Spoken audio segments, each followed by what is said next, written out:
Year-end arrived. Time really flew, didn't it?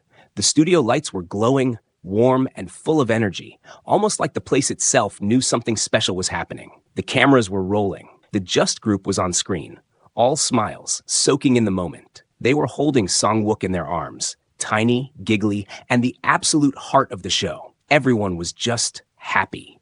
It was the last day of the year, and honestly, playing around with Song-wook, they hadn't even realized how quickly it came. And then it was announced. Just a few days left until the final episode of Just Baby would air. The end was near, and it hit a little harder than expected. On the other side of the room, the assistant director was prepping something on the screen, calm but focused. He gave a heads up. The episode would start broadcasting in just a few seconds. Meanwhile, Song-wook's parents stood in front of the mic setup, a little hesitant, unsure. Their nerves were showing. So, the assistant director gently asked, "Shall we begin?" The parents looked at each other, clearly not sure what to say. A mix of nerves and confusion written all over their faces. Seeing that, the assistant director stepped in, trying to ease the tension. He told them that doing the interview was the best way to clear any doubts, to be honest, to just speak their truth. "That's why even celebrities do press conferences," he said with a small smile. Trying to calm them further, he added, "It's just us here. Quiet, simple. You don't have to worry." That reassurance helped. It really did. At that moment, they took a deep breath. The parents started to relax, but So-young, bless her, was still visibly nervous. She turned to look at her husband, maybe hoping for some comfort, but he looked like he was about to cry. He looked at her with teary eyes and softly apologized. So-young was taken aback, confused. "Why are you apologizing?" she asked. He tried to explain, voice shaky, that with her due date so close, he felt like he'd made things harder for her. He carried guilt, felt like he hadn't done enough, maybe even caused her trouble, but she reached out, calmed him down, and told him, "It's all for Song-wook. I wanted to do this. And look at you, stepping up, being there like the man of the house. It means everything." Her words hit him right in the heart, and for the first time, he smiled through the tears. He hugged her tightly, full of love, full of gratitude, and that quiet moment didn't go unnoticed. The landlady, who was holding Song-wook nearby, saw it too. Smiling gently, she asked if they were ready. And in that moment, it felt like even Song-wook was asking the same thing, as if to say, "Let's do this, together." The landlady looked at them, wide-eyed, and said she was honestly shocked when they suddenly announced they'd do an interview. Even little Song-wook seemed confused by all the unexpected attention. He had always thought of his parents as quiet and a bit shy, just two people trying their best to get through each day, not the type to stand in the spotlight. And then, out of nowhere, this, a bold, live interview. It caught him off guard, completely. He couldn't help but think, okay, this isn't bad, but why now? Why such a big move all of a sudden? But just as his thoughts were spiraling, his mom gently picked him up. She looked at him with the kind of warmth that made everything else disappear. She was struck by how beautiful her son looked that day, like a little star in their small world. She hugged him close and whispered, "Trust Mom and Dad, okay? We'll take care of it. We'll clear away all those awful rumors." Her voice trembled just a bit, but it was steady with love. Hearing that, his little eyes welled up. That's when it truly hit him. They weren't doing this for themselves. They were doing it just for him. He was amazed. These were the same people who got nervous just seeing a red light blinking on a camera. And here they were, standing tall in front of the world, just to protect him. That quiet, tender moment between mother and son, it touched everyone watching. There was something so pure and gentle in it. Even the staff felt their hearts melt a little. Right then, sensing the scene unfolding, the lead director arrived. The assistant director quickly rushed to open the door. But the moment he opened it, his eyes widened like he'd seen a ghost, or maybe 20. It felt like half the city's press had shown up. Taeyong rushed over to the commotion. The assistant director tried to explain the situation. It was supposed to be a calm, private interview. He mentioned the rumors, how the interview was their way to respond quietly. But now, reporters had swarmed the place like bees to honey. And just like that, a chilling thought hit them. Someone on the inside must have leaked it. There was no other way reporters could have found out this fast. Taeyong turned and shouted, calling for the director. He ran up to him, urgency written all over his face. "Director, please, shut this down. This is too much," he pleaded. "Even I feel pressured and I'm used to this. Imagine what they're going through." But the lead director looked helpless. It had already begun. The wheels were turning, and he couldn't stop it now. He had tried everything, but the crowd outside wasn't backing down. They kept pushing forward. Camera flashes were going off like fireworks, and the reporters were throwing question after question like it was a battlefield. Song-wook's parents, already nervous, now looked completely overwhelmed. You could see it in their eyes. And then suddenly, Song-wook's father couldn't take it anymore. His voice cracked the noise as he shouted out, "Please, be quiet!" That was powerful. So-young was starting to look really uncomfortable. Her husband, clearly panicked, raised his voice and shouted, "My wife's in the late stages of pregnancy. Please stop yelling and turn those flashing cameras off." He tried to calm the chaos. "Just, please speak slowly," he asked. But one of the reporters stood up, clearly not in the mood to cooperate.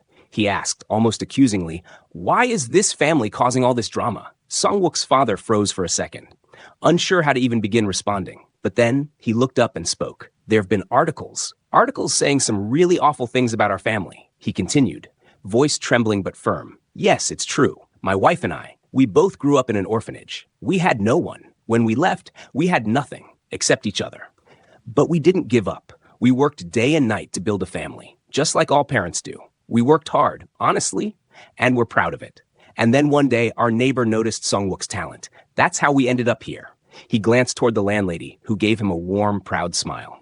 He took a breath and continued, "At the end of the day, this is what I really want to say. We are not the kind of parents who use or hurt our child out of greed. We're not doing this for money." But one of the reporters, clearly not satisfied, stood up again with a glare. "And why should we believe you? Huh? How much money have you made then? Show us your bank statements." The whole room shifted. Reporters were shouting now, everyone demanding proof, demanding numbers, demanding evidence. The noise was unbearable. Song-wook, watching it all, clenched his little fists. His face went red with anger. He suddenly jumped out of the landlady's arms and landed on the floor with a tiny thud that still somehow felt loud in the room.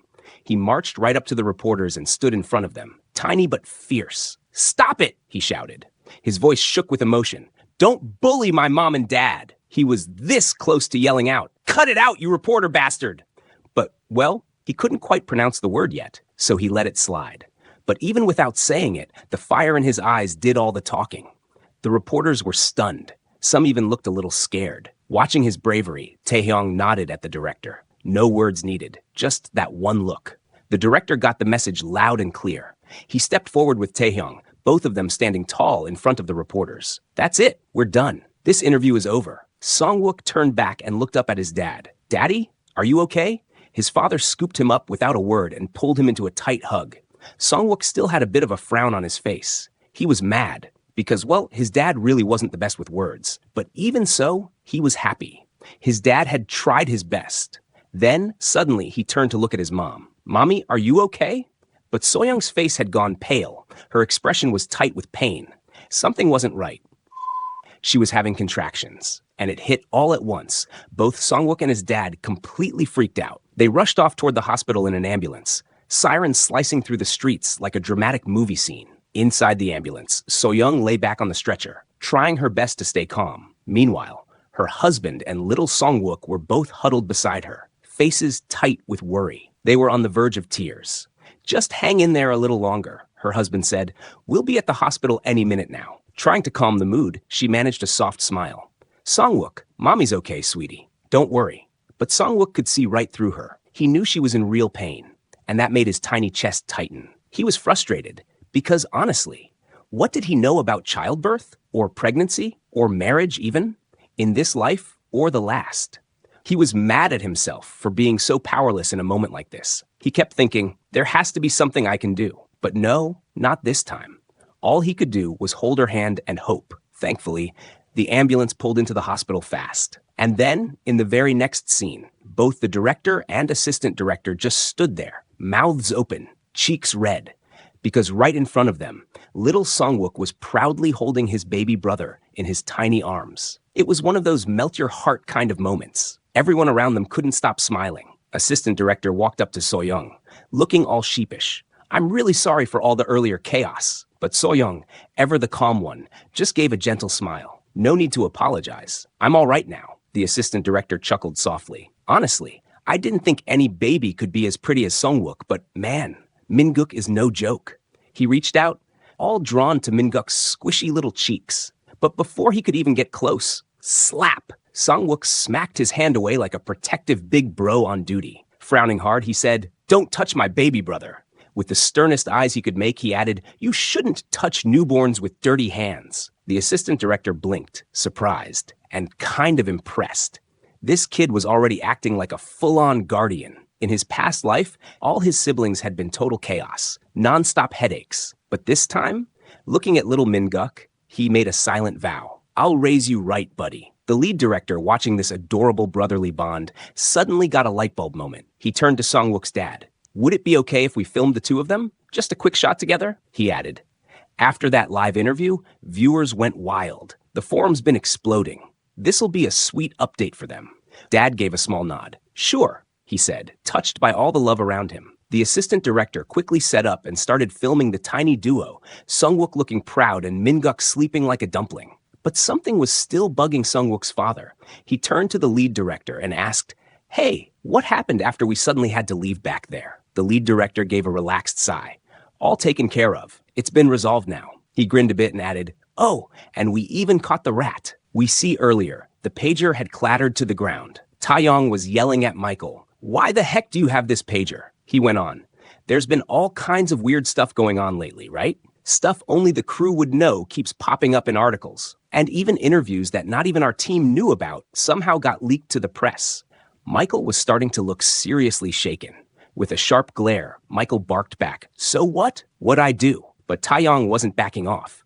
"You've been acting shady for a while, disappearing in the middle of shoots like it's nothing," he added. "That's why I had Lucas quietly keep an eye on you. And thanks to that, we found everything we needed." Then came the bomb. "What's your connection with the CEO of Shinsung Entertainment?" Just hearing that name made Michael freeze up, panic written all over his face. Taeyong pressed on. Song-guk's manager suspected Shinsung's CEO from the start. Every one of those smear articles came from reporters tied to Shinsung. And guess what? The number that left a voicemail on your pager? That's Shinsung's too. Everyone was furious. "You helped that sleazebag target Song-guk's family? Why?" Michael was cornered, scared stiff. They all agreed. Michael and Shinsung's CEO had to face the consequences. And just like that, the scene shifted to police officers cuffing Shinsung Jung. Cameras flashed like lightning. Reporters shouted over each other. "Why'd you order those hit pieces?" Shinsung tried to play dumb. "I don't know anything about it." That's when Song-guk's dad finally learned the full story behind Shinsung Entertainment and Michael. The lead director stepped in, saying, "Whatever beef Michael had, Taeyong's gonna take full responsibility. He'll personally make him apologize." And as a gesture of apology, the Just team's covering the hospital bills. The whole station's pitching in too. He looked at Sung-guk's dad and asked gently, "Is there anything else we can do for you?" And the father, calm and kind, just shook his head. "No need." He smiled and said, "Thanks to this comfy private room you arranged, our whole family's together. That's more than enough." He added with a grateful sigh, "If those ugly rumors disappear, we won't need anything else. That's all we hope for." People had just been misled by the wrong crowd. He added softly, "Now everyone's rooting for your family." He also said that he and Sung-guk's manager would handle the rest, starting with a lawsuit against those rude, shameless reporters. The manager mentioned they were planning a 2-month break from filming so Sung-guk's mom could recover peacefully after childbirth. A bit surprised, Sung-guk's father asked, "Isn't 2 months kind of long?" But the director reassured him, saying they had already filmed plenty of extra footage. He told him gently, "You don't need to stress. Just rest and enjoy this time with your family." Scene cuts. 2 months later, the family looked genuinely happy. Sung-guk was proudly caring for little Minguk like a true big brother. Scene shifts again. A tall building stood surrounded by blooming March flowers, swaying gently in the breeze. Inside a cozy bedroom, the television was playing. News had just come in about Sung-guk's return to the show. Mi Sun-mi walked out of the bathroom, fresh from a shower. She wrapped her arms around the person sitting in the chair from behind. Smiling, she asked, "Just Baby is starting again, huh?" And the man in the chair turned out to be none other than Song-guk's ex-father. They were watching the news about Song-guk's family on the television. Jaeyoung asked Sun-mi if she knew that kid. Sun-mi thought for a second, then said, "Yeah, you met him that day on the Spinwash commercial shoot, remember?" Jaeyoung replied, "Ah, right, that's where." She looked at him. "Why? What about him?" Jaeyoung said, "I happened to see him, and he stuck with me." There was something oddly captivating about the kid that Jaeyoung couldn't shake off. Suddenly, Sun-mi hopped onto his lap, grinning. "That's because that kid's a genius." Jaeyoung blinked, confused. "A genius?" Sun-mi nodded firmly. "Yep, Song-guk's got the stuff. He's the kind of kid who could be anything. A real natural-born actor. Jaeyoung raised an eyebrow. That good? Isn't he just another cute child star people will forget once he grows up? Sonmi rolled her eyes. Honey, I may have gotten popular thanks to your contacts, but you know I've got a solid eye for talent, right? She leaned in, serious now. And by the way, Shinsung Entertainment tried to mess with that kid. And look at them now, crumbling like a stale cookie, she added. They tried to pull their usual tricks, take advantage of a rookie kid actor, but it totally backfired. Jaeyoung frowned. Wait, aren't you signed with them? Sonmi sighed. Yeah, which is why I'm trying to get out of the damn contract. It was garbage from the start anyway. Honestly, this works out. Jaeyoung looked at her. So where are you planning to go next? Sonmi smirked a little. I've got something interesting in mind. Gonna take it slow for now, though. She gave him a side glance.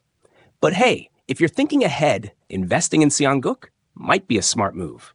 And just like that, Jaeyoung started seriously considering it. Scene shifts to the next morning at Seongguk's house. It was lunchtime. Today's menu? Seaweed soup. Classic. Landlady Kim passed a steaming bowl to Seongguk. It smelled incredible. Seongguk's mouth was already watering. He couldn't wait. He immediately started slurping it down like he hadn't eaten in days. Who knew manager Kim could cook like this? Kim then handed another bowl to Soyoung. Soyoung smiled. Thank you for preparing this meal. Kim waved it off. I'm Seongguk's manager now. This is the least I can do. Soyoung looked puzzled. You don't even charge anything, and you bring fruits, snacks, all of it? Kim just smiled warmly. Come on now. We're family, aren't we? She added softly. And as family, this much is natural. Soyoung felt a warmth in her chest. It really did feel like home. Then, out of nowhere, came a tiny voice with big attitude. Seongguk clutched his bowl and said sternly, Don't touch it, as he pushed it away from Minguk. Watching them bicker, Kim laughed. Seems like Minguk copies everything Big Bro does these days, huh? Kim asked. Since he follows you around so much, childcare must be a bit easier, right? But Seongguk's expression turned distant. In the last 2 months, he'd come to a hard truth. Raising a baby is hell. The kid cried like clockwork. Every hour, every night. And no matter what, he never slept unless he was staring directly at Seongguk. Even bathroom breaks were a war. The moment Seongguk left the room, the baby would start wailing. He was hoping for a sibling different from those rude ones he had in his past life, someone who'd grow up to be his right hand, his ride or die in the future. But man, this was a whole different kind of struggle. Seongguk was straight up exhausted from handling Minguk. He just wanted to call it quits. But then again, Minguk was so damn cute. Every time Seongguk looked at him, his resolve just melted. His heart would start racing out of pure affection, and just like that, he'd go back to feeding him milk like nothing even happened. The frustration? Gone. A baby raising a baby. It was hilariously tragic. The two women watching couldn't help but burst out laughing. Landlady Kim smiled softly, thinking there really couldn't be a more filial little son than Seongguk. Then Kim turned to Soyoung and asked gently if she had thought about moving. Soyoung blinked, caught off guard. Kim explained, You've got 2 kids now. That small old house is going to start feeling tighter every day. Soyoung nodded with a sigh. Yeah, but moving costs money, and we're kind of tight right now. Kim leaned in. But what if money wasn't a problem? Soyoung looked at her. Confused? What do you mean? Kim smiled and told her that Samjeon Electronics had reached out. They wanted to sign Seongguk as their exclusive brand model. Hearing that, Soyoung was stunned, her eyes wide with disbelief. Kim went on, saying they'd made an initial offer and would be sending over the full contract details soon. She said, Talk it over with Jisung. It's a big decision. This could seriously change everything for you guys. Kim said with a reassuring nod. But for now, they pushed that talk aside. First, food. As they continued eating, Kim mentioned they needed to stop by the broadcasting station later. But don't worry, she added. The station said they're sending a car. No need to rush. Just then, the doorbell rang. Kim figured it was probably the director and went to answer it. She opened the door casually, totally expecting a familiar face. But then her expression froze. Her eyes widened in disbelief. Seeing her shocked face, Soyoung and Seongguk both turned to look. And there he was, standing at the door, Michael. Everyone was staring at Michael, totally confused. Seongguk immediately jumped in front of his mom, standing protectively. Why is he here? In his head, he was thinking, this guy, Michael, the one who took Shinsung's side and almost sold us out. What the hell is he doing at our house? But on the other side, Michael just stood there, completely speechless. The air was thick. The whole scene was getting tense, real fast. But just then, Taeyong stepped out from behind Michael. He gave a small bow and apologized. Sorry for startling you like that. He explained that the group really wanted to meet them in person, and they even brought a car so Michael could come and apologize properly. He turned to Michael, who finally stepped forward and gave a deep bow. I was completely wrong. I'm sorry. Everyone went quiet. No one expected that. Sung-guk clenched his fists. One lousy apology? That's it? But just then, someone softly said, "Thank you for apologizing." He looked back. It was his mom. She said gently, "I'm sure you had your reasons." She added, "I look forward to working together." And both the manager and Sung-guk had the exact same reaction. They were frustrated. Seriously, why is mom always this nice? But Sung-guk, he wasn't letting it go. Not that easy. He made up his mind. Next time, he's going to be sharper, more cautious. This kind of thing, it won't happen again. To break the awkwardness, Taeyong smiled and asked, "Shall we head out? Everyone's waiting for Sung-guk's family." Scene shifts to MVC Studios. The moment they saw each other, the director, eyes filled with tears, ran straight towards Sung-guk. And on the other side, Sung-guk did the same. They hugged like it was a K-drama reunion, like they were long-lost soulmates finally meeting after a decade apart. Everyone around was smiling. The director even thought, wow, Sung-guk, who's usually so cold, actually greeted me warmly today. While the director was touched, Sung-guk was having a different kind of realization, that he was born to work and he'll probably die working. The dramatic kid strikes again. He was absolutely done with childcare. He just wanted to throw himself back into his career. Somehow, Min-guk really seemed to pick up on that vibe.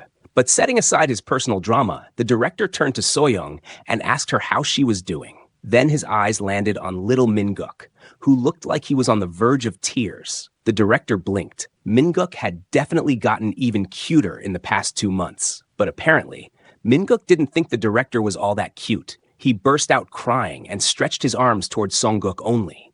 Oh my God, the brotherly bond. The director stood there stunned, but Soyoung calmly explained, he does that when he can't see Sung-guk. The director turned to look behind. There was Sung-guk, clearly wishing he could disappear and start filming immediately. Also, was it just him, or did manager Kim seem a bit different too? With a big grin, the director asked if they could begin the shoot.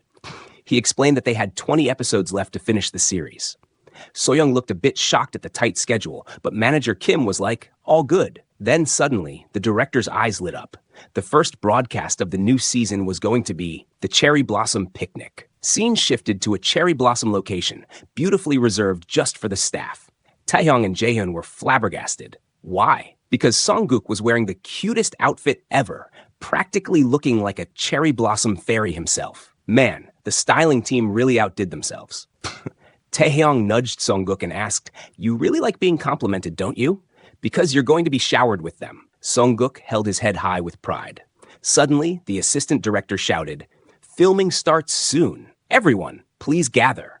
Without missing a beat, Jaehyun scooped up Sung-guk, ready to head to the set. All the staff members were almost fighting over who got to carry Sung-guk next. But just then, a car pulled up outside. From inside, the driver respectfully called out, "Sir, we've arrived at the filming site." It was none other than the vice chairman, Jae-young, Sung-guk's ex-father. He looked out of the window to confirm the location. He wondered silently, do I really need to be here? Earlier, in his office, one of his employees had approached him with business documents. The vice chairman had asked, "What's going on with the matter related to Sung-guk?" The employee had replied that the contract was already delivered, but then added, "However, the child's parents seem overwhelmed by the scale of the contract, so negotiations are moving slowly." That's when the vice chairman made up his mind to handle it personally. The employee had warned him, "This contract is kind of excessive, considering the kid's experience." Then asked, "Is the child really worth that much?" But the vice chairman couldn't explain it. It was just something about that boy. A strange, compelling feeling, like a blood tie. Back to the present, the vice chairman fixed his suit and braced himself. He stepped out of the car. Jaehyun noticed him right away. He elbowed Taehyung, whispering, "Look over there." Then said with disbelief, "Isn't that Samjeon's vice chairman?" And upon hearing that, Sung-guk's eyes widened in pure shock. He stood frozen, gaze locked. His ex-father was now standing right there, tall, dignified, and directly in front of him. His thoughts drifted back into history, tracing the shadows of the man standing before him. Born as the eldest son of his grandfather who built Samjeon, he was raised as the heir, the destined successor of the empire. Though his style differed from his grandfather's, he was performance-oriented, like a king. That was the word that defined his father. He was a man who cared about nothing but performance and results, to his wife, to his company, to his children. Taeguk and Mijin, who couldn't meet their father's strict expectations, always suffered from feelings of inferiority. But Songguk? He was the child who simply kicked aside his father's expectations and climbed even higher. He always felt proud of how much of a genius he was. But anyway, it wasn't a comfortable relationship between his past life self and his father. It was kind of annoying, but as his offspring, he couldn't do anything about it. Switched to present. He was now standing right in front of Songguk. By mistake, he called him father, and the man even leaned forward. Songguk instantly realized his slip and tried to shut his mouth. Jaehyung leaned closer, gently greeting the little Songguk. He asked if Songguk remembered him from the ad shoot, but Songguk rudely denied it. To his reply, Jaehyung raised a brow and asked, "Really? Then why did you just call me father?" And Songguk tried to deny it, but it was already too late. Vice Chairman added calmly, "I clearly heard it." Sung turned his head to look elsewhere, flustered. But Jaehyung wasn't letting go. "I definitely heard it," he repeated. Songguk sighed internally. He realized just how persistent this man truly was. Suddenly, Jaehyung noticed a voice calling from behind. It was the director and So-young, rushing toward him with urgency. He calmly told them that he had just wanted to quietly see Songguk and leave, and apologized for disrupting the filming. Hearing that, both the director and So-young were visibly shocked. The vice chairman explained that the bright eyes of Songguk reminded him of his younger self. He continued, "Seeing him like this makes me even more certain." But before continuing further, he turned to So-young and asked if she had reviewed the contract yet. So-young looked confused, unsure what to say. Without wasting any more time, he began walking again and casually asked if there was anything they wanted to add to the contract. On that cue, Songguk boldly replied, "Money." To save him from embarrassment, So-young instantly rushed forward and clamped her hand over his mouth. But Jaehyung, who had already heard the word clearly, burst out laughing. While gently patting Songguk's head, he said he would definitely prepare money for him. And with a soft, knowing smile, he told So-young that he'd be ready to see them again whenever they were. So-young muttered, "Sure, sir." And with that, he quietly took his leave from there. Songguk had quite a blush on his face. He never expected to be involved with his father in this life. He wanted the bond between them to be the same as in his previous life. His father had trusted him deeply in the past, and he had never disappointed him. He quietly decided he would do the same in this life too. Suddenly, the director resumed the filming. It pulled Songguk out of his thoughts and reminded him to focus on what really mattered, for now. Finally, the shoot started. It was the spring picnic special. The story continued, and a few days later, they shot the Children's Day special. The same went for the summer vacation special. With each episode, his popularity grew, and one day, outside the studio, fans had gathered in huge numbers, madly excited for the shoot. They went wild for Songguk, and it was pure chaos. Songguk and So-young tried to stay focused, while the assistant director sighed. It had become a daily routine now. Looking at his mother, Songguk asked her to put him down. He began walking, taking each step with careful pride. Along with the fame of Just Baby, the Just group, who never neglected concerts and album releases, had become a top idol force in the music industry over the past half year. Of course, Songguk also filmed several top-tier commercials and became the hottest blue chip in advertising. He was quietly delighted by his success. On top of that, the director also received huge bonuses, with everyone rising to success together. It was clear, Just Baby didn't have much time left. Probably, the filming after next would be their final episode. And with that thought, Songguk prepared himself to move ahead. It was bittersweet. As he was walking, suddenly, from the darkness beside him, an unknown hand reached out. This stranger grabbed Songguk's small hand. Songguk tensed, eyes wide with shock. Someone was standing in the shadows, asking Songguk for a favor. He was truly scared in that moment. Shh, who could it be? What did they want? What's about to happen? Please stay tuned to see how this mystery unfolds. And don't forget to like the video, subscribe to our channel, and one last favor. Leave a comment and tell us what you think about this story. Did you enjoy it or not?